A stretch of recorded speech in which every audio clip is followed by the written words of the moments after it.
Welcome everyone, and thank you for joining this Women in Propane Council Leadership Lens webinar, our third in 2023. I'm Bridget Perino, and I currently serve as the Vice Chair of the NPGA Women in Propane Council.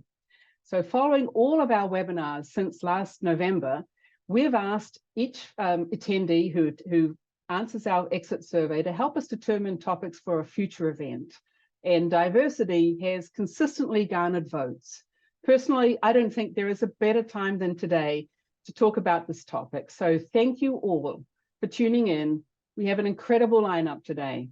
First, let me remind you that you may use your Zoom webinar controls to participate in our polls today. We have 2 of them coming up.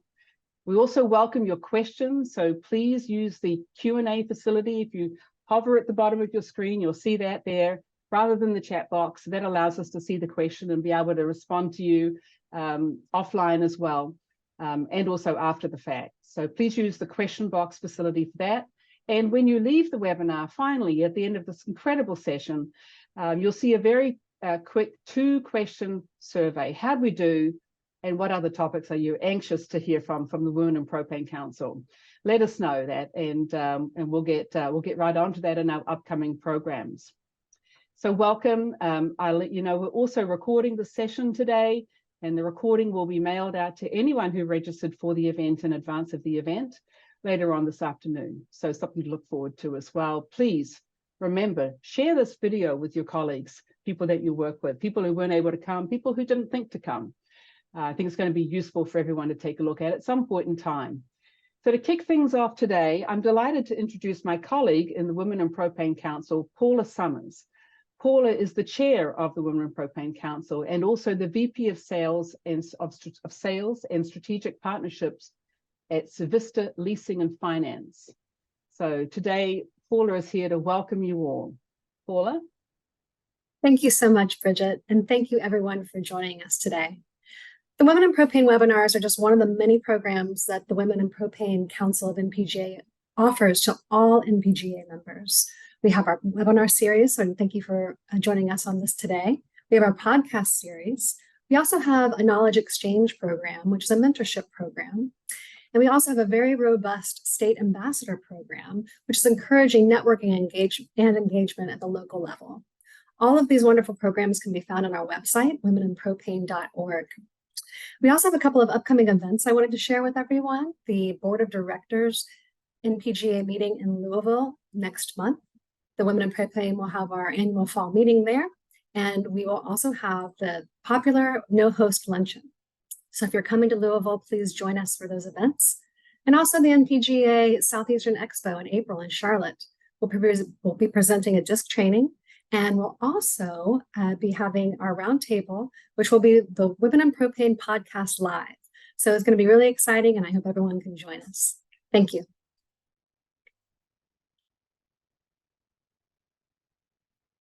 Bridget, you are on mute. Thank you, Paula. Sorry about that.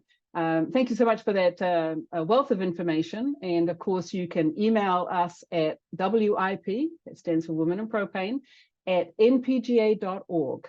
You can also contact us via womeninpropane.org. So feel free to reach out. We, as Paula said, we have many helpful programs and opportunities just to engage at another level within the industry. We encourage you all to do that, men and women. So thank you all. Now, first of all, we'd like to run a quick poll. It's always interesting to see who's on the call today. So if we can bring up that first poll question, what is your company's role in the propane industry? Are you a propane marketer? Use your webinar controls at the bottom to respond. Are you a propane supplier, a service provider, a technology partner, an industry association? Are you with the media? Are you other? And we'll get good at saying what other is at some point soon in the future. But, oh, interesting. We've got a big contingent here forming. So this is great. We've got about 64% of you have got the hang of it. We appreciate it. If everyone would just jump in there and give us a quick answer. Hopefully we've got you covered on this poll, and then we'll share those results with everybody. We're at about 76% participated. Let's see if we can get over that 80% mark. All right, we're there. We're into the 80s. Valerie, if you wouldn't mind sharing the poll results for everybody, please.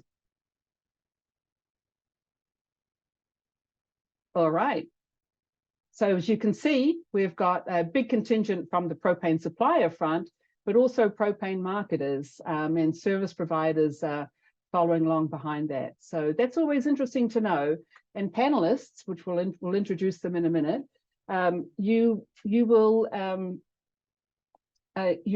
note that this may be particularly interesting from some of the questions that we get in the panel discussion. You might be able to refer to some of that information as we go through. So I'll leave that with you. All right. I'd like to introduce our panel going forward in a minute, but I just want to make a few points.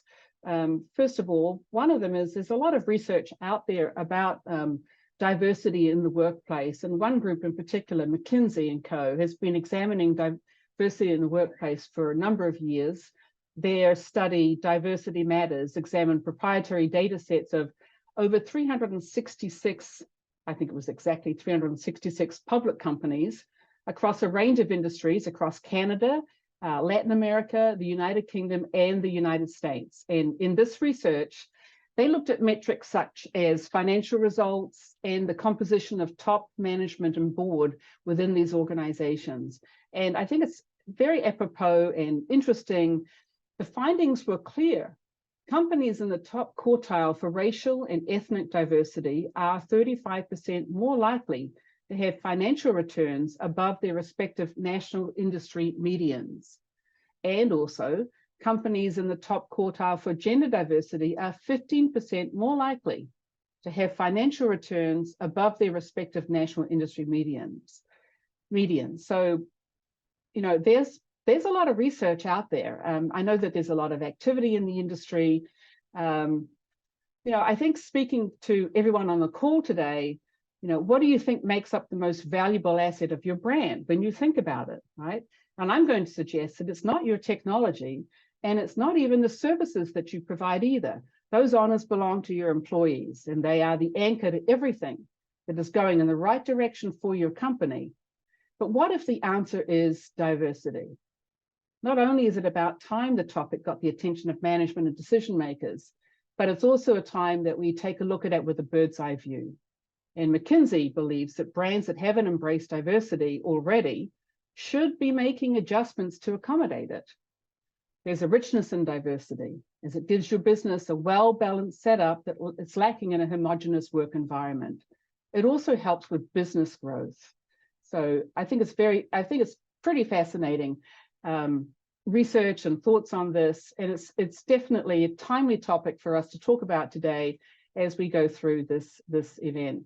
I'm going to actually bring up the presentation I have here so I can introduce our panelists before we jump into the panel discussion. So let me just share my screen for a second and bring that up.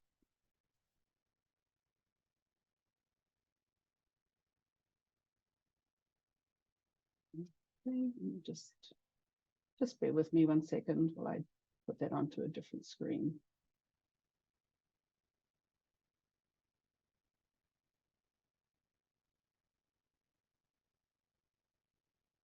I want to remind the audience that all of our webinars are recorded, and you can find links to all Women in Propane webinars on the website, womeninpropane.org.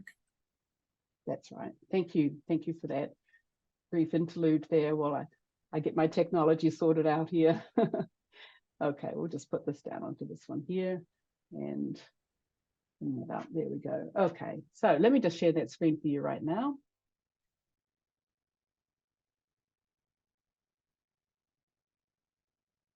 So I'm truly delighted with the panel that we have pulled together for the session. Hope that you can see the screen up there right now. As I mentioned, I'm Bridget Perino. I'm the Vice Chair of the Women in Propane Council. I'm going to start with Kimberly Bankston. We're going to call you Kim today, if that's okay. Kim is the Vice President of Talent Management and Diversity at UGI Corporation. And that also obviously includes AmeriGas. So welcome, Kim. Thanks for joining us. We also have Regina Garasino, my colleague at Innova. She is the Chief Operating Officer. She's responsible for manufacturing and operations across our global operation. Thank you so much, Regina, for coming with us today on this journey. Jennifer Jarbo is the SVP of Human Resources at Thompson Gas. Thank you, Jennifer, for joining us. Lisa Zoppis is the VP of Strategic Operations at Ferrogas. Thank you for joining us, Lisa. And of course, Paula Summers, thank you for joining us on the panel as well today. I'm really excited about the discussion that we're going to have. All right, so with that, let me kick off with the first question, which is, we're going to be talking about what is a culture of diversity, what is building a culture of diversity about. And Kim, if we can start with you, UGI Corp AmeriGas has over 10,000 employees across 18 countries. And you specifically are the head of talent and diversity there. So how do you view and define diversity?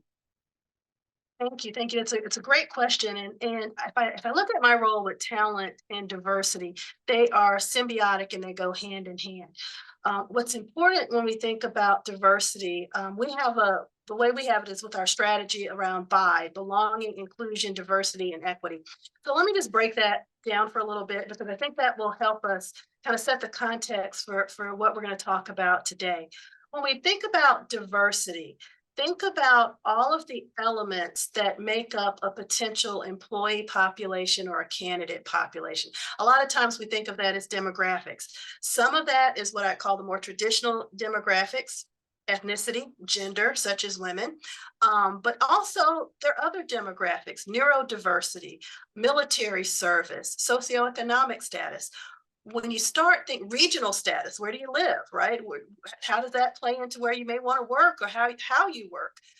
When you look at that, that's diversity, that's the demographics. Inclusion is really what we have to strive to do. If we cast a wide net from a diversity perspective and bring a lot of people into our organization, how do people feel when they walk the halls? How do you have these programs that, pull people in and really bring out the best in everyone and make sure that everyone knows what they're doing, understands how to interact with each other? Sometimes we call it engagement.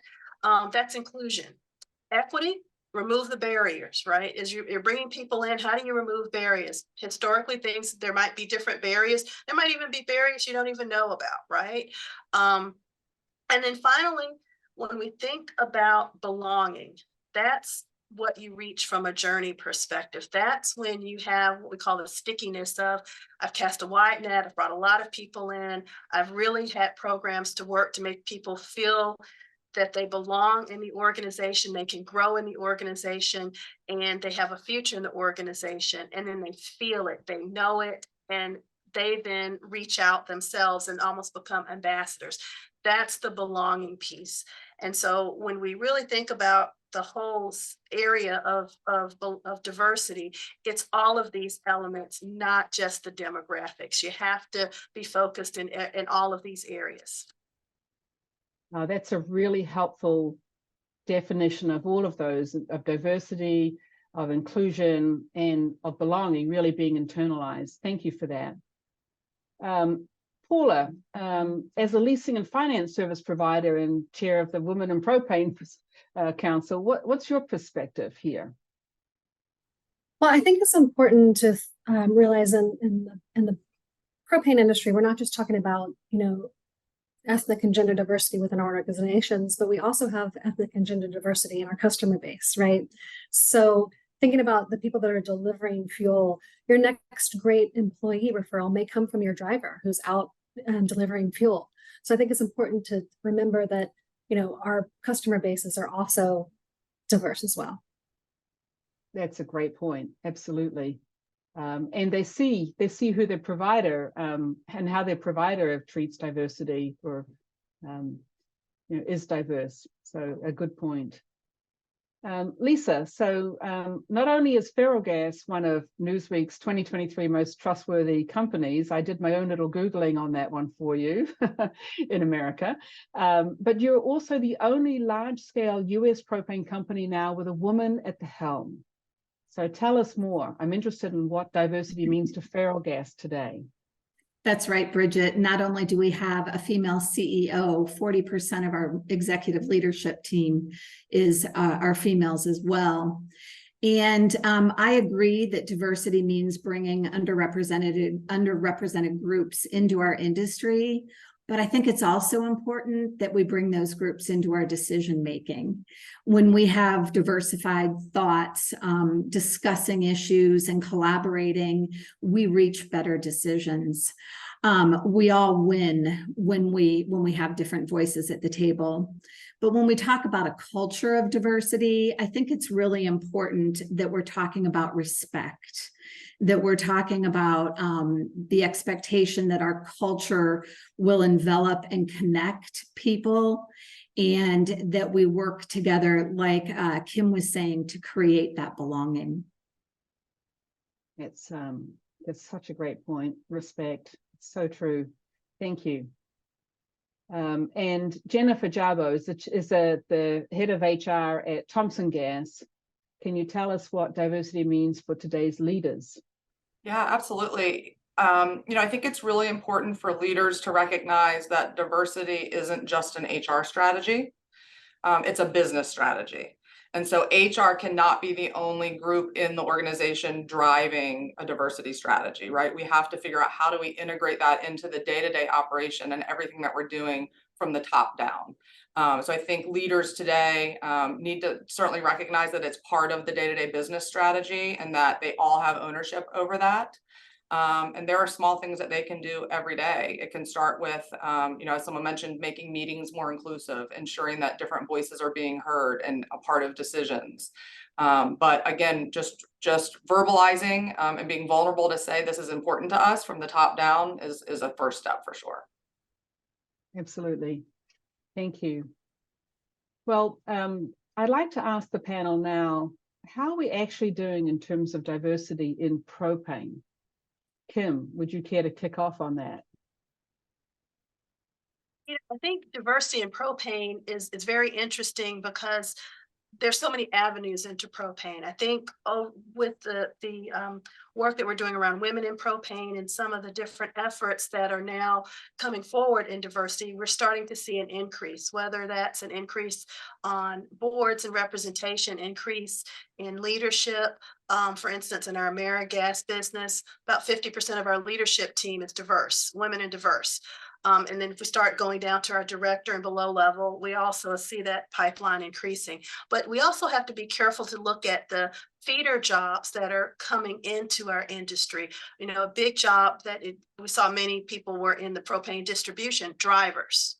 Right. While 58% of the workforce is women, for drivers in the CDL realm, only about anywhere from, depending upon the region, 2 to 7% of CDL drivers are women. Right. Also, when you look at other ethnicities, again, very low. In some cases, 2 to 8%.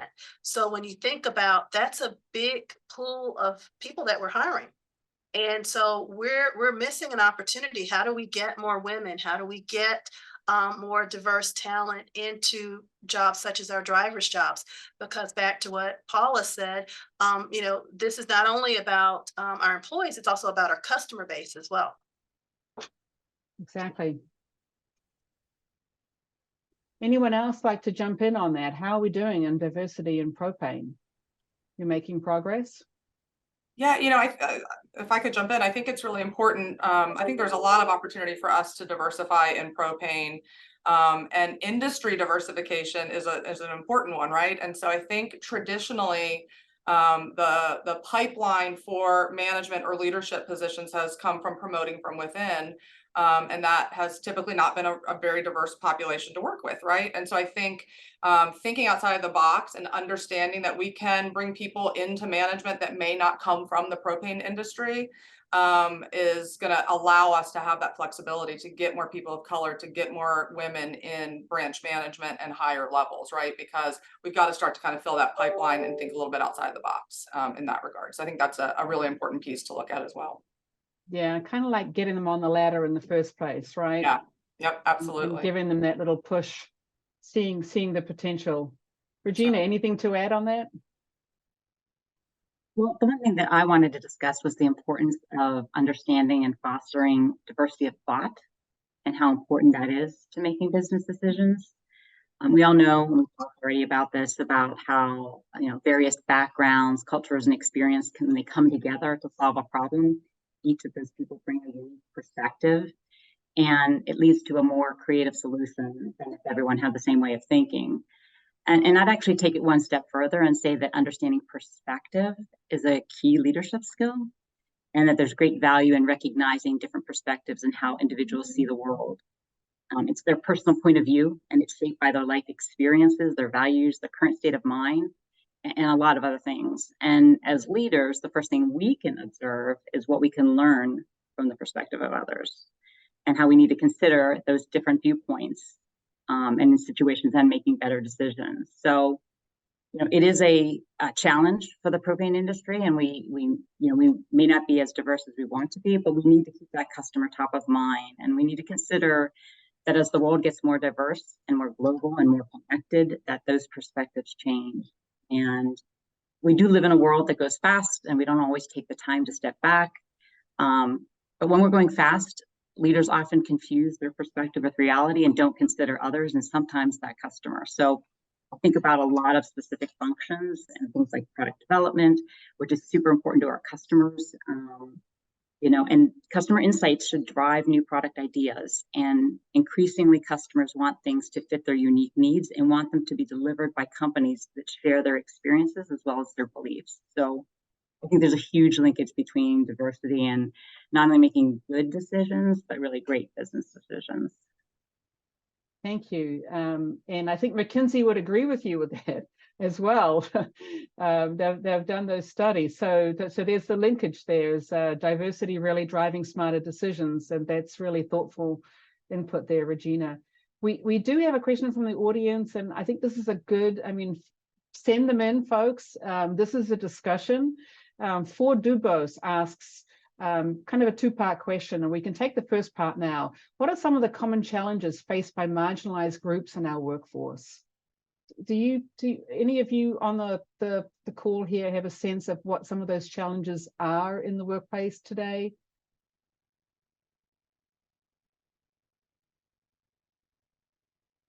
I would say, oh, I'm sorry. Go ahead. Yeah, okay. Yeah, I would say, really just finding a space to have their voices be heard, right? We can make that easier by inviting them in instead of them feeling like they have to figure out a way to get in themselves, right? And so again, I think we go back to broadening the audience on decisions and projects. If it's an operational situation or a project that we need to brainstorm on, we don't need to just bring operations folks in, right? We should look and say what customer service individual can join us, who from the corporate office has some insight into this, and bring those perspectives in and open that up, right? And I think that is a challenge sometimes for our underrepresented groups, not knowing how exactly to get their voice heard or get that space at the table. So we've got to figure out how to open that invitation a bit. Yeah. I think when we're looking at it from trying to recruit at the driver level and the very small pool of diverse applicants that are even out there, when you talk about the CDLs only being, I think you said somewhere between 7 and 10% of CDLs are even owned by someone of an underrepresented group. We have to look at the physicality of the work, and we have to look at innovation and automation. How can we make that work actually less physically demanding? But then it's also removing our own biases, especially in the hiring process, and making sure that we're working with our field managers and that we're setting that vision that removes the bias and that gives an opportunity for the best applicant in the right place at the right time for every job within our organization. Absolutely. Kim. Speaking to a couple of other things, access. Sometimes when people are coming into a new environment, particularly, let's just take in some of the salaried positions that we have as we talk about bringing talent in, maybe into your marketing organization or finance or other groups that support in our industry. Access is important. And so that's where programs like mentoring come into play. Because if you don't know, if you're the first in your family, if you're the first to go in a particular industry, having that access, because as we know, our industry is often based on networks that have been built over time. So someone new coming in, while they might be great, they might be smart, their access may be limited. And so this is where programs like mentoring are very important. I think the other thing is just thinking about career development overall. It's very important for marginalized groups and also for groups, all groups, that career development is important. And so looking at the programs that you have that says if someone really wants to move into management or supervisory roles, if someone wants to move from management into leadership, what are you doing to help? What are the programs that you have? And are those programs embracing diversity and inclusion? Are they creating an open door or are they closing a door? So I think that's the other piece that's important. Do you have programs that help for those individuals that want to move ahead? There's that opportunity there, and there's something that is programmatic that can be seen by all and obtained by all that put the effort in. Thank you. Excellent. gonna- Absolutely agree. Great points. Regina. Yeah, I was just going to build on what Kimberly said. She talked a lot about earlier about engagement. She talked about mentorship just now, right? Really important things. And there's so many things that we can do to let our employees know. And they may not even be formal things, but things we can do to let our employees know that they belong, right? And one thing I did, it just reminded me of one thing that I did just last week. It was a newer female in the organization. And I sent her a note and it just said, keep doing what you're doing. And I just wanted you to know that I noticed your contributions. And I wanted her to feel inspired to speak up, right? And I wanted her to feel engaged. And I wanted her to know that, we celebrated me encouraging her, right? Because it's then she's less likely to seek out other employment. So I think there's things that we can do in very little ways that can be impactful to, those in the organization so that they can feel engaged and that they're that belonging. Mm-hmm. Absolutely. Well, let's go back to that premise that diversity drives better decisions. So, there are a few examples I think that you gave us, Regina, and others. But Lisa, are we making smarter decisions because of diverse workforces? What do you think diversity brings to the team and to the decisions that are made for the company? I can give you a somewhat specific example. We have a tenured marketing executive that is really sought out diversity in his department because he's so well aware how much that diversity of thought connects us to our customers. And, he also understands that he didn't grow up with social media, and having people around him that did grow up with social media just makes us that much more effective. And the more voices, the more diversity that we have within our company, the better that we connect with our current customers and with potential customers. I think we all want to do business with someone that understands us, that understands our needs, and that we can connect with. So kind of those diverse backgrounds coming together, older, youth, and age, and just getting the best of everything out of it. That's a great goal. Jennifer, are we stuck in old traditions? If so, what do you think we should do about that? Yeah, I think there are kind of a lot of traditions in the industry, right? I think in order to push forward and recognize, I think, the change and innovation that has to happen to keep the industry relevant, we've got to bring in different perspectives.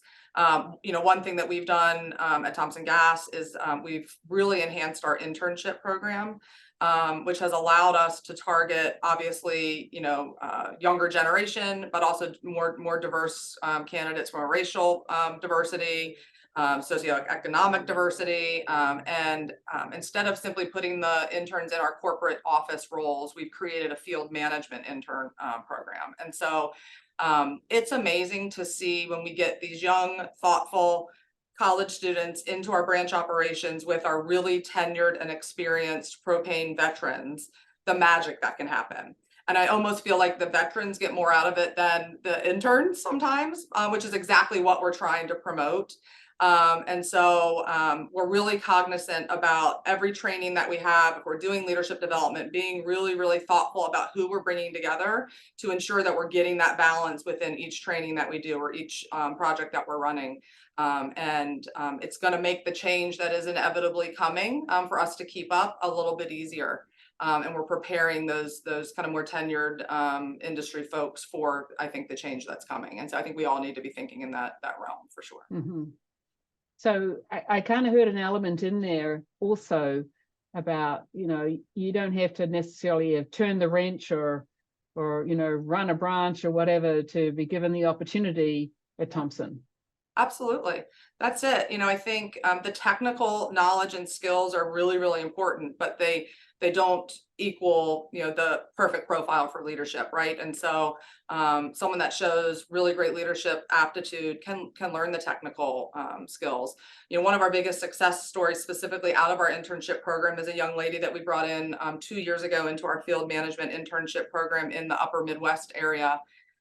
We hired her on after the internship program, and she went through a rotation learning the business from A to Z. She's now a 23-year-old young woman running 2 branches for us in Wisconsin. And she certainly didn't come out of a truck, but she has her CDL now, and she understands the technical pieces of the business and has a great deal of respect from the individuals that are reporting to her. So it can be successful. We've just gotta kind of take the chances where we see them. Right. Yeah. Absolutely. Kim, how are you seeing the impact of diversity on making better decisions and having better outcomes from it? Well, if I just look at, again, our operations in AmeriGas specifically as a part of UGI, since we're talking about propane, first of all, I'll just even start off with someone that's everyone knows in this organization, Michelle Benson Maggie. Michelle is just a true leader in the industry inside of our organization. She goes beyond being, general counsel for AmeriGas. She is a business driver. She understands the industry, understands our customer. And then I look at other women in our organization, Jennifer Jackson, who again is another person that has worked very closely with women in propane, Jess Sontag. We have just so many great women that are in regional director roles, in customer engagement leadership roles. We have a great woman that's a veteran. She's a veteran as well. So you think about multiple aspects of diversity, right? She's a veteran. She's also a woman, and she's out leading in our field operations. So, look at all these different aspects of how women are leading in the organization. And I'll just pick on Sue for just a second, because I really love the fact she's been on our diversity council. Not only was she engaging women, but she was also engaging veterans. All of our veterans now put their patch of their military service on their uniform. So you think about difference of thought. There's a couple of reasons why they chose to do that. One, again, touching the customer. Two, showing pride in what they've gone through as a collective to be veterans and to let other veterans know this is an inclusive company for those who have served. And all of that was heavily driven by a lot of the work that Sue was doing. And just her thought of, hey, not only should we be thinking about veterans as employees, but also how do we appeal to our customer base and think about how we're letting people know we support those who served. And so all of that effort that has been put into place, and everything that group of women that I just named touch, you can see it in their results. They're leading in their regions or their roles. They're leading in the organization, and they're bringing all of who they are from a diversity perspective in. When you meet any of those women, when they're in the room, they speak from their perspective, and it is a bigger, richer discussion because they weigh in on from their perspective on decisions. Absolutely. And I'll just say the fact that I knew many of the women you just named, and many of us on this call and on the panel and in our audience, I'm sure do as well. And that speaks volumes to not just getting a job done, but to but to the company embracing diversity, and for them to get out there and actually have a real impact on not just your profits, but on women and veterans and others who participate in this great industry. So that just speaks volumes. Thank you for that. Well, let's move on, because one of, I think, the challenges is, how do we really bring in the talent? A number of you have talked about intern programs and getting people in the door, and just bringing them in, and once we have them, helping them. In fact, Women in Propane had a webinar just on this topic earlier this year, which was fascinating as well. We got some interesting perspectives of, having young women drivers show up and put some propane in your tank, and the impact that they had on others that they worked with. So Regina, can you kick us off on this one? How do we appeal to younger generations and then keep that talent? Yeah, I think it's really important that we see the potential of their folks. And I think it's, understanding what that broad, network of folks wants to do with their career. And I think it's, understanding that, more diverse companies lure better talent and they have reduced turnover. One thing we've tried to do at Innova is we've worked hard to foster that environment that celebrates diversity, specifically in our operations organization. And year over year, we've increased our female workforce by 5%. And so you've got to start somewhere, right? And so you've got to, reach out to that talent. You've got to engage with that talent. And as I mentioned before, you need to make sure that they feel like they belong. Absolutely. And Jennifer, you've mentioned you've launched a very successful internship program. So tell me, how's that helping with recruiting and retention? Yeah. I mean, it really does help. I think, one of the angles that we take when we're advertising and discussing opportunities with potential intern candidates is really focusing on, propane as a clean energy and an alternative energy. And that is something that the younger generation is really passionate about. And those are the questions that they have, and the type of industry that they want to align with. And a lot of times propane is just not something that they've ever thought about, right? So it is an educational process. And so for us, it's year round. It's doing presentations at colleges and networking at that level and just trying to get that message out. And then our former interns are our best recruiters, right? And so when they're having really positive experiences in the industry and with a company, they're telling others about it. And so that's that kind of spread of the good word has really helped us in that regard. But once we're lucky enough to get some of those star interns on, and placed in full-time positions with us, like that's really when the hard work begins, because we've got to keep them energized and engaged and keep developing them. And so you have to be really thoughtful, and you have to have a process and a plan around that. And we do that through a number of different programs, and really trying to identify them and give them opportunities to just be a part of the business from A to Z as often as we can. Mm-hmm. Absolutely. All right. Okay, let's get to our topic about how diversity drives business growth. That's why we're here. We've got a number of people on the line who tuned in for how can we really grow our businesses by being more diverse, and what are the benefits and what are the outcomes, and what are the how-tos as well. So Regina, would you kick us off there about you and I have talked on the side about statistics and profit from diversity. I also threw out a few numbers earlier on. What are your thoughts on this, the impact on business growth? Thanks, Bridget. And I'd like to build on what you already started to talk about, right? Because you mentioned that McKinsey study and the fact that companies in that top quartile for having gender diversity on their executive teams, were more likely to have above average profitability.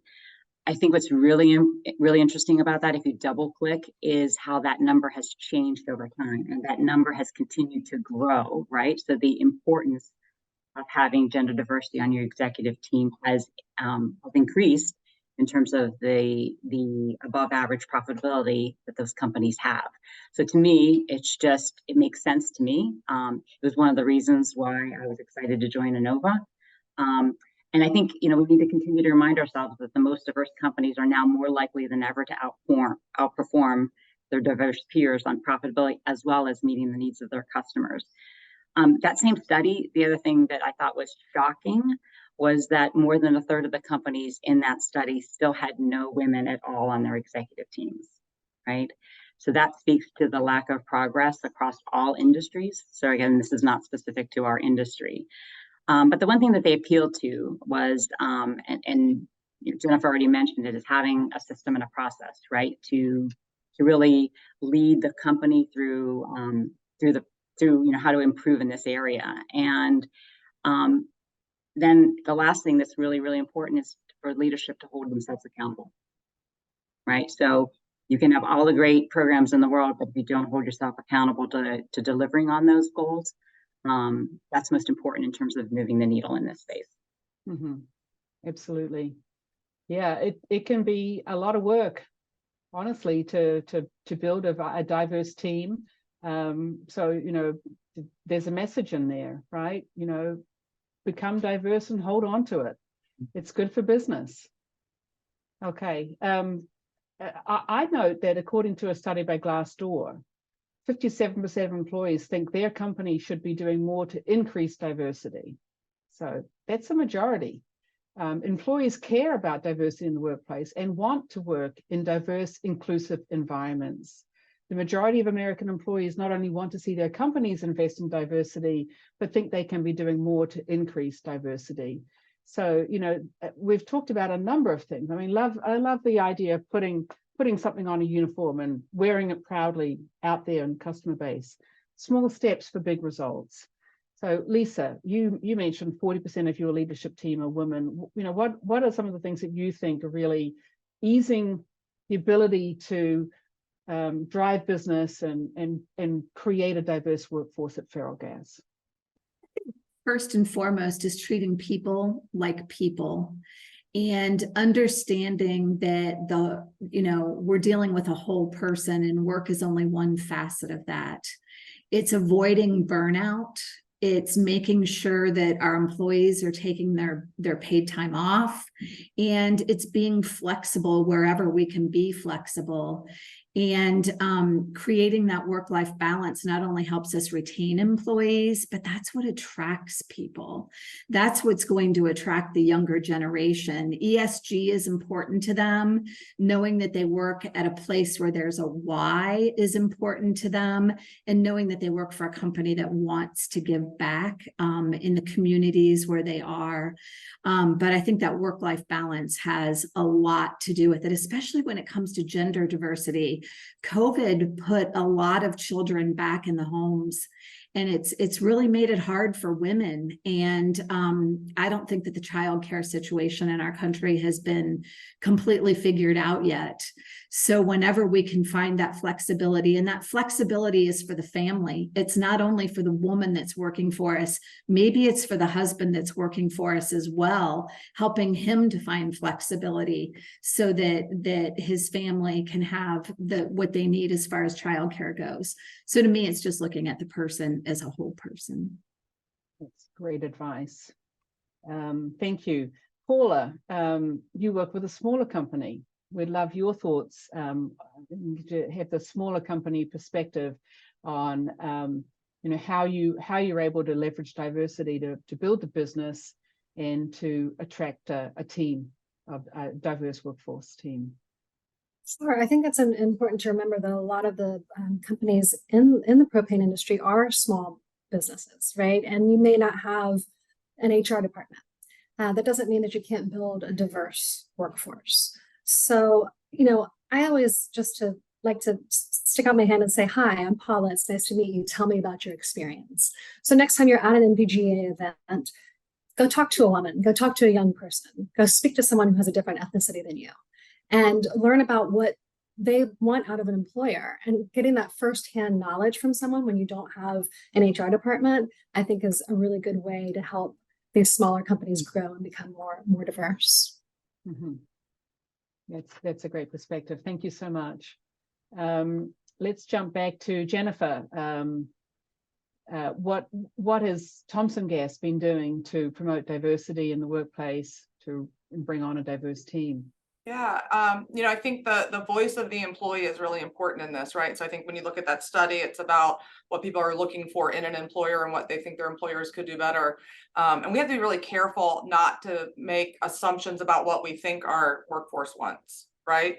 And I think a company of any size can do this. But if you want to start looking at diversity seriously, and looking at putting programs in place, you need to start with asking employees about what they see, what they think, and what they want, right? So how do they think we're doing today? What do they want to see more of? What do they want to see less of, right? And not to kind of make decisions in a bubble.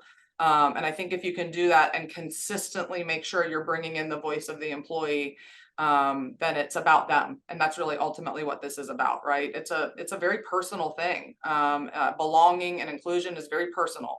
I can't make an assumption about what that means for someone.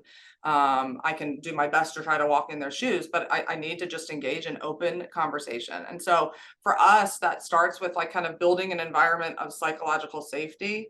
Our leadership development programs that we've put in place over the last couple of years are 100% kind of around emotional intelligence, building trust, having open conversations with your employees. And it's a big shift for a lot of managers that have come up in this industry. And so we've really invested very, very heavily in that, because we feel like if a manager has a space to be vulnerable with their employees, then their employees are going to be vulnerable with them. And that's the start of all of this, right? So that's something that we're investing in heavily, and really trying to kind of change the look of how we lead and manage, and giving people permission to be real and to be open and to be vulnerable. Then when you have a question, or you're unsure about something, or you're not feeling like a part of something, you feel safer to express that. And I think that's a really big piece that we can't overlook in this. Mm-hmm. I think that's a great approach. I'm curious how you deal with the folks that have those challenges adapting. Yeah, I think look, there's always slow adapters. I think all we can do is continue to educate, and continue to give an open space for people to ask questions. And not everyone's going to get on board. But we have to focus on the people that are on board, and then continue to put the right stuff in front of the slower adapters, right? And they're either going to jump on board or not. But even if they take one little nugget that can make their life better, or have a different perspective on something, then I think we're doing what we're here to do. Mm-hmm. Also have to kind of set tone from the top too. Literally this morning, I was just meeting with our compensation committee of our board, talking about things like our engagement survey and where we are from a diversity statistics perspective. And so starting with our executive leadership team, our board, all the way throughout our leadership, it's important to have that tone from the top. It's built into our values. So if you have a manager or a leader that says, I'm not so sure this is what I want to do, well, that's a part of how we evaluate performance. That's who we are, right? That's the journey that we're on. And when you think about too, from the perspective of development and psychological safety, do you visibly show employees that this is important, that they have that space? So one of the things that's been important for us is we have a diversity council, a diversity team. If you're a small company, you don't have to have a council. You could just get a group of employees and have an engagement team. But what's important is we hear our leaders who are on that council and our employees who are on that council share ideas. And one of the things that came up was, hey, we need to think more under belonging about psychological safety. So we said, look, we're not going to have the answers internally. And we brought in a series of industrial psychologists to just come in and give presentations about what is psychological safety, and to have open dialogues and roundtable discussions with, employees calling in from the field, in conference rooms, chatting about this. And that's really given that open dialogue, because you've got leaders driving that, but also hearing the information coming from employees. And I think that's really a big part of diversifying your organization. It's tone from the top, but then also too, making sure that the employees are being able to have that open dialogue. So whatever type of council or teams that you form that may work on diversity and inclusion internally, it has to have an employee element, and it has to have a leadership element, sitting down together and having crucial conversations. Thanks, Kim. You know, you're reminding me that when we had a discussion about this session a week ago, you said know your demographics. And I think that's a great point. Do you want to just elaborate on that one for the audience today? Yeah, I think it's important, demographics aren't your final destination and it's not some forced area that you're trying to go to, but your demographics tell your story, right? Your demographics tell you who's coming into your organization, who are you missing? If you can take your customer demographics and your employee demographics, look at them. Are we missing a group that could come in that could really help us? I always take a lesson from the auto industry, who very early on understood who makes decision of buying cars in the household. It's women. And so they really started to put a lot of research and development and hired women to lead. GM and Ford hired some women to lead, a lot of women to lead their research and development to make sure they were having that input in marketing in all of those different areas. And so again, knowing your demographics, in most cases, there's 5 generations in the workplace, 5 generations in the workplace. So if you're only focused on one generation, you can't just be focused on early career, because you're going to forget the people that are still in the organization that want to work and do not want to retire and have great knowledge. If you're only focused on, you can only get to the top after so many years, you're going to lose the folks that have come in, that you've trained and are saying, I'll take an opportunity in another industry. So you have to understand your demographics and then develop your programming, not a program, but multiple things that you work on that will touch these different constituencies and then also knit them together. Good advice. Thank you. I like that parallel to the car industry. Okay, well, at this point, I would like to quickly bring up a poll. Let's find out from our audience what your company is doing. So how does your organization address diversity today? Do you have dedicated staff on it? Do you have dedicated programs? Do you have dedicated programs or training? Do you have no programs in place? Or if you're not sure what the company's doing, that's fine too. So use your controls here. Let's see if we can get to 80% pretty quickly, and we will show those results for everyone on the call. Just give it another second. We're halfway there, 58%, where it's moving along quickly. I would love to read out the question we just received while we're waiting. As someone who's been blessed with the ADHD superpower, it's been a pleasure listening to the panel's approach and thoughts around neurodivergent talent. Diversity, inclusion, equity, and belonging is such a journey, both professionally and personally. Thank you for shining a glimmering light on it for our industry. Shining a glimmering light on it for our industry. Thank you, Sarah. That's much appreciated. We appreciate your comments and your questions. We are at 79% on the diversity program vote. So I'm going to call the poll here and let's share those results.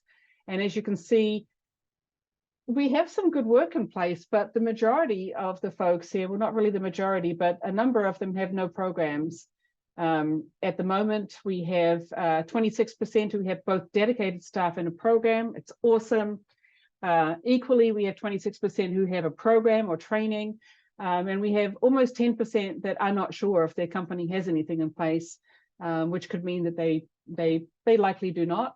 And 40% said they are not aware of any program, that there are no programs in place. So it's interesting. Well, we're getting close on time. We've got kind of one last section I'd like to get through about the barriers for diversity. Let's see if we can give our audience, we've given them a lot of take-home ideas and thoughts and just feel good feelings about this. I'm feeling really excited about where we're going with diversity and propane. But if we can just get back to very quickly, Jennifer, you want to kick us off on what are the barriers here? And our poll might actually be quite illustrative in that one. Yeah, sure. I think a really kind of current barrier that's rearing its head is kind of this fear of customer backlash with the Bud Light moments and things that are happening currently. And so it's we're in a scary spot to think that we could lose some of the momentum as leaders make decisions out of fear. And so I think it's really important that those of us that have programs underway, that we continue to push that from the top and educate why it's important to keep that going, because I think that could end up being a really big barrier for some companies. Mm-hmm. Right. Lisa, would you like to jump in on that one as well, the barriers? I think for the propane industry specifically, we have a long history of being non-diverse. And one of the barriers is just, it's a big ship and it's moving slowly, but it is moving. You know, Michelle being the NPGA, the president of the board there, that was exciting. And we need to continue that momentum. The associations have changed. We, you know, just the way that the meetings are being held and the way that things are being conducted, the men that are coming into the women in propane sessions, because they know that there's value there. I think as an industry, we're moving forward, but it's just slow. And we're just going to have to keep pushing. We're going to have to keep pushing. Absolutely. Anyone else want to jump in on those barriers? We have a Paula. Would you like to jump in there with what we can do potentially to catch up here? I just wanted to echo what Kimberly mentioned earlier, which is mentoring. You know, the Women in Propane Council offers a free mentorship program to all NPGA members. It's on the website. You can get matched with the right people. It's a great way to introduce a new employee for training. And I think we also need to remember to look at those, at the veterans and the people with STEM education. You know, those individuals are highly trained and highly trained problem solvers. Absolutely. And we have a question then is basically asking, you know, for those for the 40% there that really don't have a program right now, what are the small steps to get started and next steps to take? You know, walking away from this today, what's kind of the, you know, the things to get involved? Kim, any thoughts on that? Yeah, I'll start with that. You know, first of all, the last thing to shut down barriers is the lack of communication is a big barrier, right? That's what leads to the fear. That's what leads to things going slow. So I remember a couple of years ago when Nancy and Michelle asked me to speak at the national conference and do a workshop. And part of that was to just start the dialogue and don't stop the dialogue. Yeah, things will get scary. Things will get, you know, things don't always progress as fast as we would hope. But don't stop the dialogue. Don't stop the thought process, because that is what keeps employees engaged. And that's what keeps things moving forward. If you're just starting off, couple of things. First of all, take a pulse of the employees. Take a pulse of your employees. You'll be surprised about the ideas that will come from employees that you can start to plant a seed. The other thing is get involved with community organizations. You don't have to do everything yourself. First of all, Women in Propane, perfect place to start. Lots of resources. Lean into that. Even if it's something as simple as, why don't we get all of our employees to sit and listen on a webinar together and then have a dialogue afterwards to start the talk? And then secondly, take a very structured, time-bound approach. You can't boil the ocean and do everything in 1 year. In fact, that's what causes burnout. But if you say, you know what, we're just going to cast a wider net in recruiting, and we're going to go to these 2 schools that we've never recruited from before, but they have a high concentration of diverse and female talent. And so we're going to go there and we're going to talk to the school first and develop a relationship and then go there and recruit. You'll be surprised. And then that builds because they've got an alumni network and then they have connections. So take small steps, time-bound steps, engage your employees. And again, don't be afraid of the dialogue. We learn when we talk. That's right. Sage, helpful advice. Guys, we're almost out of time, but we've got a lightning round. I would love to see if we can get through here. I'm going to give you a quick question, and you're going to give me hopefully a one-word yes or no, or a one-word answer, and tell me in 9 words or less why. So here's the first question. So then, how will diversity impact the propane industry over the next few years? Lisa. Innovation. New thoughts equal new ideas. Love it. Regina. Profitability. We need to invest in this space and move fast. Jennifer. Change, comfort with change and ease to move into change. Kim Talent, great talent. and Paula. Growth. Love it. Awesome. Okay. Here's an interesting fact from the New York Times analysis. There are almost as many men named John in American leadership roles as there are women, period. 25, I've got to hurry up here. 25 Fortune 500 CEOs are women, while 23 are named John. So for this next lightning round, do you agree? Yes or no? Within the next 3 years, will Feral Gas no longer be the only major US propane marketer with a woman at the helm? Could it actually happen? Yes or no? And why? I'm going to start with you, Lisa. What's your thoughts? Anything can happen, but we've got to start a lot of work right now. True. Regina? I agree. I'm optimistic on the progress we can make. Jennifer? Yeah, fingers crossed, right? But yeah, we have a lot of work to do, but we can do it together. All right. Kimberly?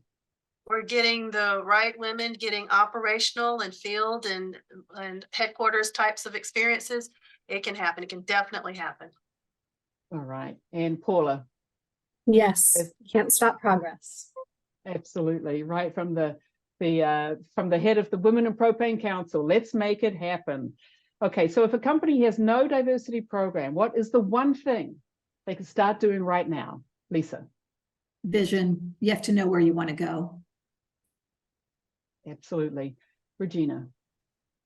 I'd say identify biases and come up with an action plan.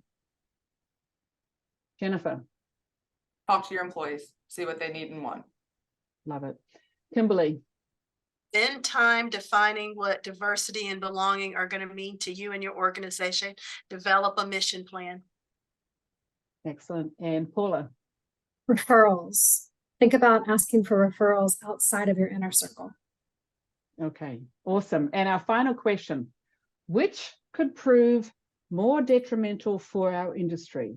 A lack of diversity or the ongoing anti-fossil fuel sentiment and regulation?